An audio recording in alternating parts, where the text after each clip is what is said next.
Hello, everyone. Welcome at our integration sync. Today, we'll talk more about how we validate Kusama and Polkadot ecosystems using feeds and other kinds of integrations, and our plans for the next week. Um, Vlad, can you maybe start with updates on the validation of Polkadot and Kusama, and maybe a little bit more into future validation of the parachains? Yeah. So last week, again, last week was mainly, let me start with what happened on the last week side. Last week, we added bunch of extra checks on top of the existing feeds validator so that we import the right block instead of importing some garbage as long as they prove something else. So right now, the block has to be validated before it's imported. So that's there. The So far, the current state of feeds or grandpa validator underneath it is you push a block of relay chain, it validates it based on grandpa justifications, and then it imports a block. And for the parachains, we don't validate any, we just directly import. Now, we ideally want to also start looking at validating the parachains as well through using relay chain heads. So Nazar and I, we spoke yesterday regarding this, how we can actually start looking at verifying things. And I've spent a good portion of yesterday and today doing some research into how we can start thinking of actually validating parachains. Now, uh, in the research, I think I'll most likely fall back to how Snowfork does it on their side, or at least similar way, so that we are not completely dependent on the Polkadot like they do, but rather we take the important pieces that we would need to actually do the verification. So how it works is right now with Polkadot blocks, Polkadot or any religion blocks, each block contains a parachain hits. Not all parachains, but only specific parachains that were validated in that particular block by the specific segment of the validators within the entire validator set. Now, we cannot. So what we ideally need to do is we have to ensure that on on the parachain side, we only import blocks that we have already seen as part of the relay chain heads. So whenever we import a relay chain block, we want to keep track of what is the latest head of a parachain belonging to this para ID. And then when that particular parachain block tries to get imported, we check if that particular block or a block hash has already been imported through the relay chain. Now, how most people seem to do it is using NMR because they would need a really efficient accumulator on the runtime side to verify at any point in time whether a particular block or a particular node is part of the entire sequence of data that we've been accumulating when the relay chain blocks are coming in for all these parachains. Now, let me talk about how the existing proof works and maybe how we have to maybe deviate a little. Now, this is mostly focused by Snowflake folks, or at least in Snowflake with parity, how they want to bridge Ethereum side. But we'll take some pieces there. So what Snowflake does is they use Beefy as a way to gossip on top of just Grandpa and do that decentralized verification with authority set, which we already do. So we can completely ignore that. Now, what we have to focus is how exactly the parachain heads are passed over from Polkadot relay chain to Ethereum smart contract so that they could be efficiently verified. In our case, it would be ideally our subspace runtime where we would ideally need to verify them instead of Ethereum smart contract. Now, here, Snowflake relies a bit more on Polkadot runtime to have the beefy implementation done to actually accumulate all the heads of the parachains into a particular MMR. MMR is a Merkle mountain range, and then generate a root hash out of it so that they use that root hash as a as a proof to actually verify against whatever proof that anyone is sending through. Right here, we don't need to worry about Polkadot at all because we already get full Polkadot block when we import it. So we just, and also it would differ a little bit on how we encode data versus how Polkadot encodes it. Polkadot at the moment takes all the parachains and then encode them as a single leaf sorted by para ID with their latest known hash in a list, right? But we cannot do that because when we get a block, we won't get a full parachain list. We would get at max a subset of it, if not none, in a given block. If in case like if all the validators are doing so, we cannot expect a full para chain best heads in a single block. So what we do is that for every block, our data structure would have to change a little in the sense that instead of adding all parachains in a single node, we would have to uh, add only those paraheads that come as part of the block, and then create a root hash out of MMR, and then keep track of number of leaves and stuff. What Relayer does is Relayer also maintains one more MMR on their end. So there are two MMR accumulators. One is on runtime and one is on Relayer. Relayer maintains a full state of MMR that contains all the leaves and everything, so that it could generate proofs. Whereas runtime contains only the peaks of MMR, so that we could efficiently verify those proofs on runtime, so that the idea here is that we generate root hashes when relay block is imported, and then relayer uh, from its own MMR generates a proof of a given parachain head, right? And then submits that proof along with parachain block. I'm thinking we could So use we the need to existing, have some kind of persistent database on the layer in case we need to restart it, so we can yeah, preserve that MMR data MMR structure, data. so we can generate proof later. Yeah, yeah, yeah. So again, this is just a thought process.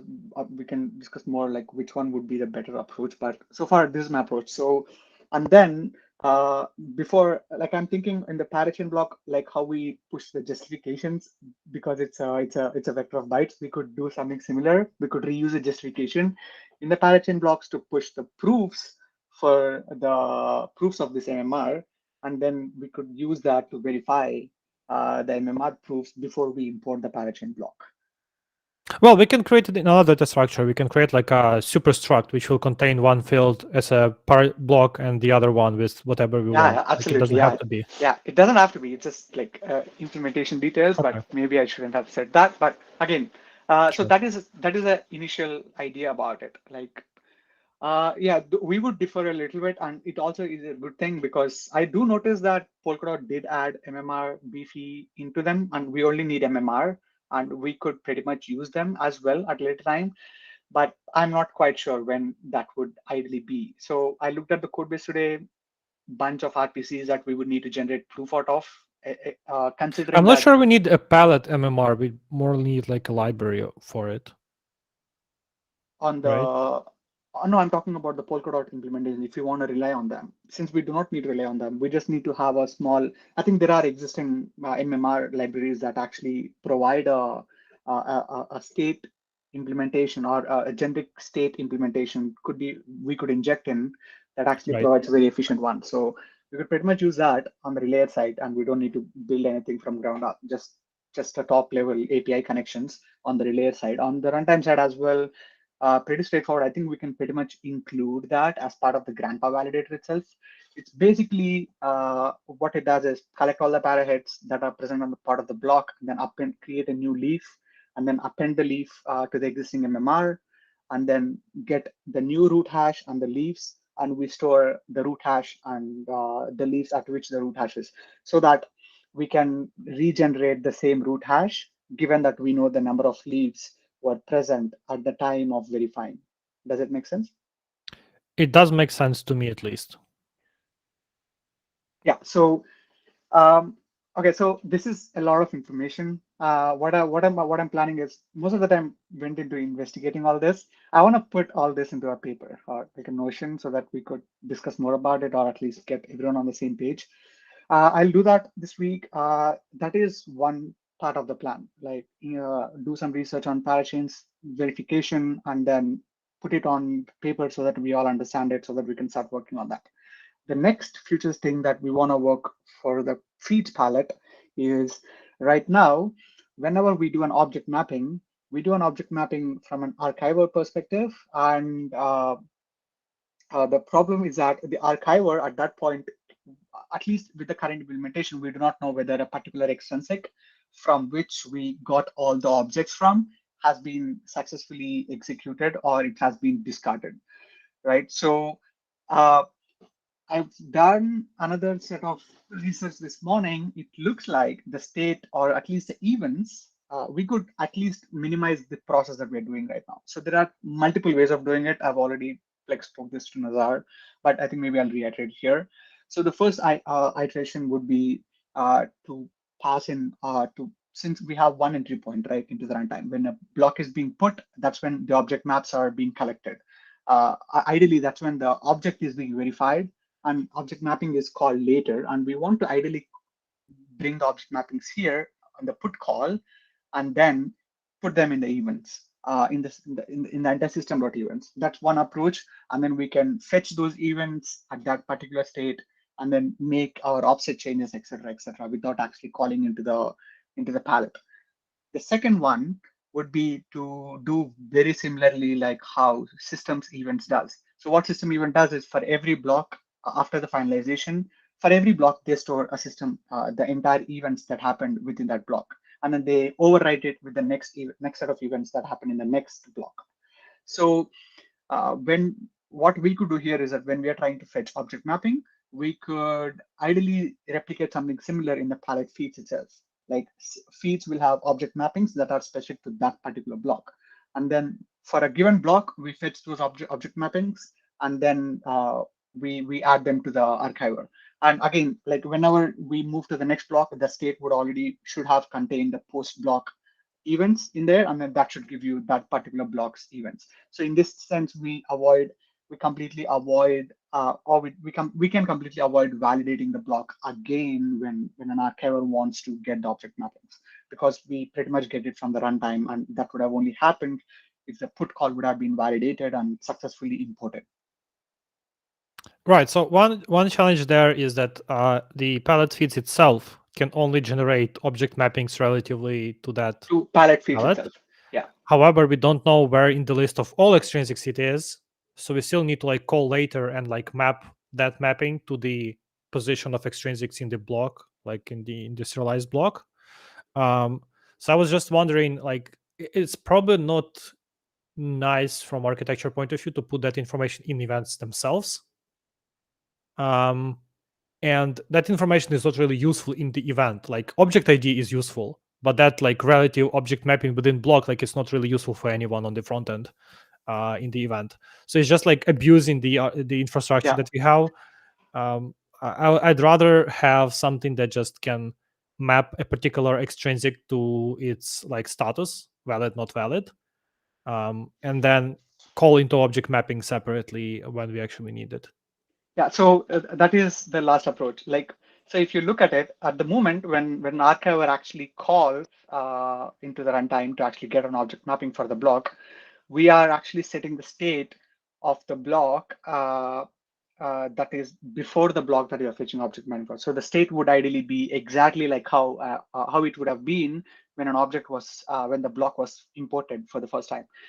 We could literally not change anything and then keep it as is and then rerun the validation again when we call it object mapping. So that should pretty much go through the same Right, but we need that to we would have rerun the gone. whole block, which is We not great.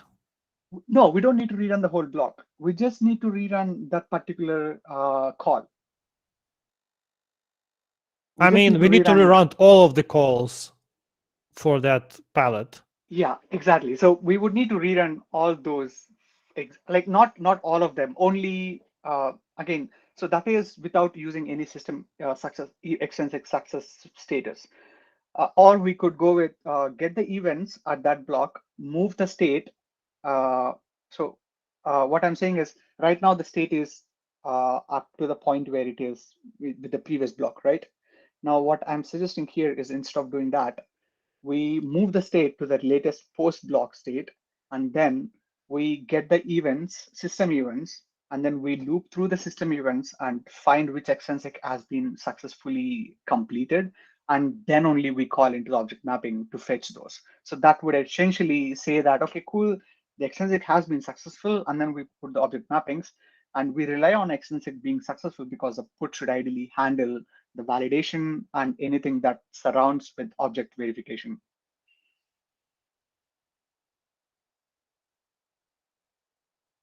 Okay, let me reiterate if I understand you correctly.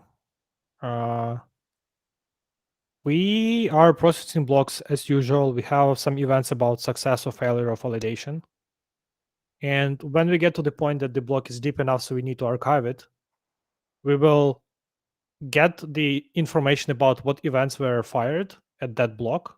Yeah, We'll call object mapping, and then we'll just decide which of the mappings are exactly. need to be accounted for. Yeah, which of the extrinsics need to be checked in before we go in Right. because we want to ensure that that particular extrinsic has already Okay. been successful. There is then the question how we actually match those, whether we will provide condensed information from events into the runtime call, so we don't Um, get mappings back, or we change the mappings so that they are mapped to to extrinsics, so you can like decide which ones to skip. we don't need to because every event contains a particular extrinsic ID, which is part of the index that it event belongs to. So we just need to find the extrinsic event, success event for this particular extrinsic, and then we have to check whether we need to call object mapping. We won't be adding any more extra data in this sense. We just be reading system events and Sure, then sure, calling sure. into the object mapping. What I'm saying is that right now, what we are doing, we are calling into the runtime and saying, give me a vector of mappings. Yeah. We don't have structured information that tells that this mapping belongs to this extrinsic and this mapping belongs to this extrinsic. It's just like flat list. So we need to return it in a structured form so we can match it against events. No, but we not necessarily, right? Like, because if you look at the current implementation right now, for a given block, we loop through every extrinsic and then we try to find a function within that extrinsic. And then we call into it. The call could be coming in from feeds palette, or it could be a utility under which it will have multiple feed palette calls, or it could be an object mapping, right? So the extrinsic ID there within that list of extrinsics could, like if it's in the first one, then the extrinsic number in that particular events, the first one will be pertaining to the first extrinsic, and it will have a So you index want for that. to make that information about which extrinsics to include part of the input into the runtime call. Doesn't need to because the runtime already can get it because because we are calling into the runtime after the block was imported and the state is post block import. It should already contain system I'm events not for sure that that's a block. good idea because there could have been runtime upgrade and things have changed. And we were trying to interpret. Not, I mean, if you think about it, right? Like this block has been executed and there are a bunch of events, and we take those events and we reiterate through the block and check which extrinsics were successful, and then only process those extrinsics like how we do, if only if they are successful. If not, then we just move to the next extrinsic in the block and then move to the next block later. And the system events should Sorry, ideally be I didn't get available. it. Let me double check in the code because it doesn't seem quite right. Take a look at, I think I Okay, don't have so it here. Yeah. here is the archiver. Mm-hmm. Checked mappings. So okay, so we are sending the whole block into it, Ideally, we don't. encoded I block. mean, yeah, because we are setting the state to the previous block. Um. Well, we need it anyway because we don't have access to extrinsics in the runtime call to Yeah, have access exactly. to the state. Yeah, yeah. Like that's an optimization. But coming back to your question, what I'm suggesting is instead of setting the state to the previous block, we set the state to the current block at which we are trying to fetch object mappings for, so that the state when we call into the runtime already has a system I events. understand, but that also means that we are running it with the code as of the next block effectively. Because if there was a runtime upgrade in that block, it will take effect in the next block. So you'll be running a different code as compared to actual transactions that Okay, were there. okay, if you're talking, oh, okay, if this particular code has been changed, Yeah. this particular, okay, So that's why yeah, I'm I guess concerned about it. that's something that we would have to think about. Yeah, Like, there I mean, might have been runtime upgrade, and maybe Fits palette had some exactly, kind of state upgrade, and it's no longer matching what we thought it will be. So the validation logic is different, or like object mapping extraction logic is different. So like it's exactly. just That's why I'm still preferring to the first version of like dump as a part of an event within that block within the feeds palette. If it's not required by anyone, we don't even need to deposit an event into the system. We just need to store them for that block, append all the list of put calls available for feeds, and then when an object comes in, call the Store feeds where in the state? in the state. Yeah, But that's just for like that waste of block. state. No, that's just only for one block, and then we override them with the next block. And Right, it but just still we are only, storing the history of state as of every block, so it will be stored on disk. We'll be having writes and reads, which, like, why? no, because okay, so there are right now how we're doing it, we are relying on a custom logic post the block has been imported to fetch the data from the block, from the particular block. And you said the logic could have changed between the block upgrades as well. So if you do not want to have that kind of code path, we would ideally need to store the state already so that we don't have to rely on the canonical blocks that are coming in or the state that we are expecting. Rather, for a given block or that particular state, this was a post events in the palette feeds, or this was a post object mappings in the palette feeds. Okay, let me probably Get those. clarify what I meant. So what I meant is that right now we are making runtime API call and we are giving the whole block into it. The runtime state is as of that block, so everything matches in terms of the code that will actually extract mappings. The only thing we are not accounting for is what extrinsic succeeded and what didn't. So what if after the block is executed, we are capturing all of the events that were fired, like deposited, and then we are basically creating, let's say, a list of actual or like a set of actual extrinsics for which we want object mappings. And when we are Where? doing Where would runtime we do call, that? huh? Where would we do that? Well, we have freedom to customize it. We already customized the execution, But so we can customize it in a way to exactly, extract but those we events. don't we don't ideally need to do that if we could save that particular event. We would need to Right. I'm save trying that to particular avoid state writing to on. state. That's what I'm trying to avoid. Not writing to state things that don't need to be written into state. We don't, in that sense, we don't even need to write it to the state. We could just write it to an off-chain storage as a key index, and let the off-chain storage could get you like that would never be part of the stage. Like sorry, that would never be part of the state. The off-chain storage would be one Um, other option, and we just I yeah. And I'm not sure if we have enabled off-chain storage on the node side, A, but we didn't enable it. B, you cannot write into into off-chain state from the on-chain context, from what I we remember. can, or else the And MMR. C, it will be written to the state anyway. It will be just off-chain state, and it's not versioned. So if you have two blocks which are having Okay. events which are forks, then you'll have to manage those forks and then prune that state later. So like there is a lot of complexity involved with that. Okay, so I'm not sure what exactly your concern is when it comes to state. Like, how exactly would you store the same events that we In think memory, extrinsic service success? it's ephemeral. You just need to store it for 100 blocks and then you can remove it. It's like LRU cache. But we cannot say how many block, what that's an unbounded data that It is you're actually bounded. storing, It is bounded because the size of the block is bounded.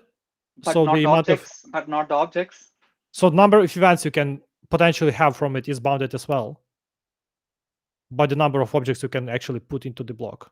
And number of blocks is also bounded to 100. Exactly. So So if it is already bounded, then why can't we use the existing state that is there to just like my main like I'm just seeing to see if we don't need to have any other extra layer of additions to the existing system and rather get the events from the state.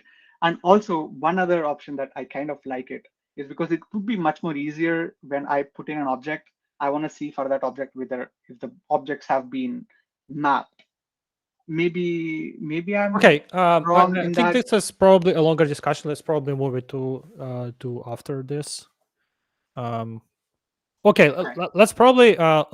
Can you write this like the approach that you like the most into Notion, and then maybe can write the approach that I like the most in the Notion, and we can have Okay. a discussion on Friday about that. Yeah, cool. Yeah, so that is sorry for taking so long, but that is the second portion that I'm working for this week to get this to get the next set of features into palette feeds. Yeah, I think that is all from my end. Okay, I had another question about the parachain blocks. I remember there are candidates in extrinsics. I'm not sure if those candidates need to be, I think they need to be approved on top, right? Because they can be like incorrect candidates potentially. Like when it's included the first time in the chain, it doesn't necessarily mean that that para block Yeah, will actually be valid. So yeah, what kind of extrinsic will be following? we have to look at the same structure. I'm not sure. I remember for a fact that there would be two different headers that they will pass in. Like one is when the block para was included, and the other is when para was finalized. Like how at least we have to follow the same path how parachains does when they finalize the block from their end. Once the relay chain, I think it's after two blocks or something. Yeah, I'm not sure, Yeah, but but there is ideally, also asynchronous backend that they are working on when they will be producing new block before it's actually finalized. yes, but again, but at the end of the day, it would still be fine because we would only be adding the to the MMR the finalized headers of the parachain relating to that particular para ID. So whenever Right. we want to push a block, Oh, okay. we will Well, not I be mean, looking at the initial inclusion ones. We can, but okay.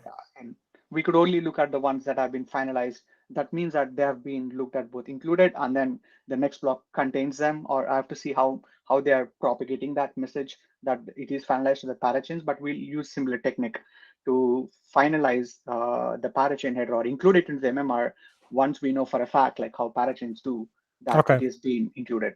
I'm pretty sure it should be something in the block itself because parachains get the same shit that we get. Sorry, get the same block that we get. Okay. Uh, makes sense to me. Do you guys I have will I will questions, write it down. I will write it down for everyone. I'm or sorry is if it too it's much?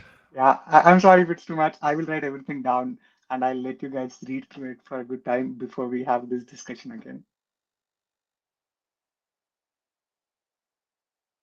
Any questions? All right, Search is smiling. What's going So on the layer side Serge and is just worried deployment? about the relay side changes. Yeah. Uh, yeah, it's less intense on the layer side. So as I mentioned on Monday, PR that was dedicated to feeds validation. Most recent changes that introduced feed validation was merged. Um, and after that, I restarted archive script, the updated archive script. So now before we store a block to archive, we fetch finality proofs and add them to the block.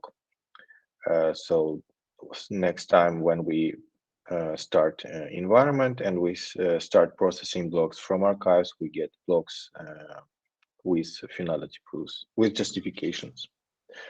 And after that, I was working on the deployment and yeah, I did some like standard infrastructure stuff, like setting up Datadog agent, set up dashboard, and we had the call with Sam on the infrastructure where I shared my knowledge and we tried to figure out what should be updated on the DO droplets repository. And after that, we had discussion with Nazar regarding funding of accounts because currently balance transfers are disabled. Uh, but we cannot use one account for Relayer because of the nonce. So transactions will be submitted too fast and nonce will not be updating properly. So that will lead to some issues. So we still need multiple accounts, and unfortunately, like the best solution is to manually fund them using sudo. So I created another PR to remove the funding script we had before and to replace it with another script that will just list accounts and balances based on the config JSON. And yeah, Are you that's sure we need to remove that script? Maybe it's useful in dev environment. if you like can enable balance transfers in local environments, you can still use that for quick prototyping. So you don't have to go through sudo. Well, in dev environment, I can simply use a reward address to get tokens. I mean, if you have 10 accounts, it just takes time to produce those like 10 blocks on different addresses. Mm, Might make sense to just run the script and get it in 2 seconds. okay, I would then leave it. Yeah, I think we can move we can create a parameter in the Genesis config that will define whether we want or not want to have balance transfers, and then we can just set it to false in the or to true allow balance transfers in the dev environment, so you can just have everything you want. Okay. Just to make your life a little bit easier. It's kind of messy. Yeah, that would be useful for development. Okay. What is the current status on the deployment where you're at? So testnet is deployed already and it's working. And yeah, I created like folders for both 3 layers. I copied archives for Kusama and Polkadot. So I just need you to fund the accounts. Wait, what version did you deploy? Version of what? Of 3 layer or Or testnet? of the testnet? 1 second. Is it a March snapshot? Because if so, then it will not contain the latest feed updates. We need to do runtime upgrade there. Yes, it's March 9. Is it the old one? It's the old one, of course. That's like 2 months old. So Okay. first of all, let's switch to the new snapshot. And second, let me know when that's done so I can do runtime upgrade. Before that, we probably need to create another runtime snapshot because there are some fixes in the last days. And then once we upgrade it to that, we can actually fund accounts and start feeds, because otherwise you'll be using the old code. Okay. Or alternatively, you can start with the change spec that is compiled into the executable, at least for now. There is a testnet and there is a testnet dash compiled. And that compiled version will have the change spec as of the code state when the snapshot was created. So it should be the latest one. So you can avoid the runtime upgrade path. Okay, I will take a look. Yeah.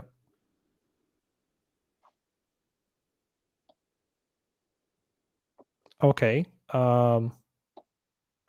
When do you think that might happen? Because it's been a while. We'd really like to deploy this and get it running this week, if possible.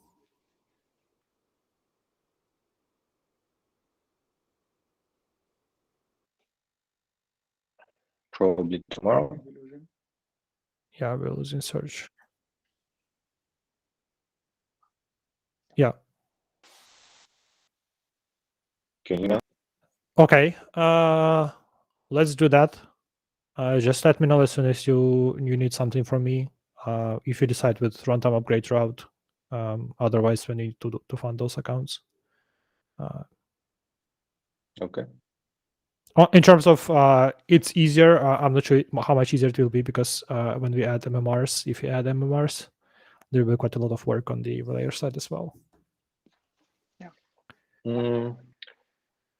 Yeah, I'm ready, but I'm not sure how it will go with Subspace Desktop, which is right. higher priority. By the way, Vlad, do you know TypeScript? Are you okay writing that or no? No. Can I write it in Rust? I don't want to rewrite an MMR palette. That is already I'm there. not sure we want to rewrite relayer in Rust. I know. That's why I was thinking, like, maybe this could be a component. But anyway, we can. I think I should be fine. I don't want to rewrite the MMR Merkle Mountain range itself in TypeScript, because Hopefully there's a library for that. Yeah, that's right. I hope so. If that is the case, then yeah, we can pretty much reuse existing ones. I just don't want to get into the nitty-gritty of it where I'm not 100% confident with my fluency in TypeScript. Got it. Okay. We just need to move Serge out of this project into like maintenance mode, so he can focus on the desktop application. Totally. I came prepared with that in the mindset. Like that's why I looked at all the MMR implementations that are out there for Rust, and I wanted to have some kind of a hook from TypeScript or something into Rust, or maybe We can't compile it to compile WASM, into but Wasm. Exactly. Compile into Wasm and do all that's this shit. like I don't next want level to. Exactly, but difficulty. why not? Like that's what I came in. Like I don't want to rewrite everything, but when there's all to be there. But we can discuss. That's of course we can. Sure. Okay. Beyond this deployment, is there any other work left to be done on the layer? No, I think that's the final step. All right. Okay. Skylar, what's going on with parachains on Kusama and Polkadot this week? Yeah, thanks, Nazar. It's a pretty slow week. Bifrost just renewed their parachain slot on Kusama. So no new projects. Bifrost just renewed it. Did they get another one? Just like They, those before? yeah, Yes, just like they Kilt said is it. doing. They're just moving over to a new slot. I think it expires later this month. How much did they pay for the new Ds? It was hard to see actually. I can share a link because it's a little bit difficult because it showed up in a couple weird ways, but it looked like they were raised 17 million USD, which is very high for a Kusama slot. So yeah, I'm not exactly sure. It shows that they were bidding as a parathread, and then it doesn't show up on the actual Polkadot.js yet. So I don't know. Sometimes those things take a little while to update, but yeah, it looks like it's just going to be a renewal of the same parachain slot. So yeah, there's just it was just Bifrost winning this week, and then we have Polkadot. Another one should be ending this week. Yeah, we just have a few more that need to be added to the relayer. Kilt and Bifrost are going to make their transition, so I think those are pretty simple. And then there's a few more: Mangata, Pichu, Dora, Unique, and Lit Entry that still need to be added to the relayer. Are we waiting for them to produce blocks or something? Yeah, so most of these are either not producing blocks or don't have a public endpoint. So we need to wait a little bit. Okay, do we know if on Finality will have them? No, I can ask. Yeah, let's see if they plan to do that, or we need to find some other way, maybe like direct contact to those teams. Okay. Okay. Yeah. I mean, it's just the updates on the slot auction. So if there's anything else you guys want me to like provide next time, I can provide more details. Otherwise, like the financial stuff is kind of interesting. It seems like the interest is still dwindling. Looks like there might be a lot more availability. There's fewer new projects that are bidding. So if there's anything else that you guys want me to detail next week, I can. Otherwise, it's just usually one new slot per week. So yeah. Okay. I had one more topic about bridging Subspace into .sum ecosystem. So the first question would be to Vad. Did you already try to run parachain node and connect to relay chain and like have all of that set up? Do you have that kind of experience? You mean like not substitute, but like actually an actual one? Oh Yeah, yeah. like Oh running yeah, parachain template definitely. Yeah, connecting of to course. relay chain. Yeah, of course, Yeah. of course. Yeah, Okay. yeah. Right. So we also discussed that yesterday a little bit, and if you can also put together a few thoughts on like what you think that should look like, we can probably start moving into that direction once we have parachain verification. Okay. Yeah. That's totally. We can do that. Okay. I'll put up a very like so basically in that sense it wouldn't be much different from any other parachains that are out there. We just need to copy paste the existing parachain template. I'll start from there and all the things that we would need to, but I think the main focus would be how exactly we're gonna verify subspace consensus on parachain itself, I guess.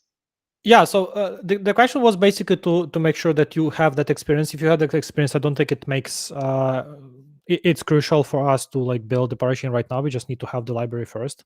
The rest will be pretty straightforward. So we just don't have to like maintain it in the meantime against the floating base of yeah. Substrate and Polkadot and Cumulus. I'll just put some basic notes there on how to bring it up and maybe use the existing tools on how to bring it up. Okay. And then like come down with more specific things for Subspace itself on Parachain. Okay. Okay, that will probably be the next big focus for us to get the other way around bridge. Okay.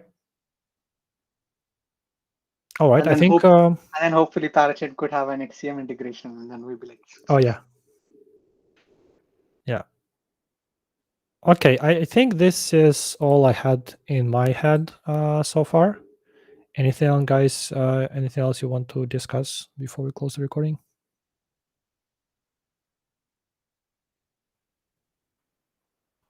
All right. Thanks everyone for watching on YouTube then, and we'll see you next week.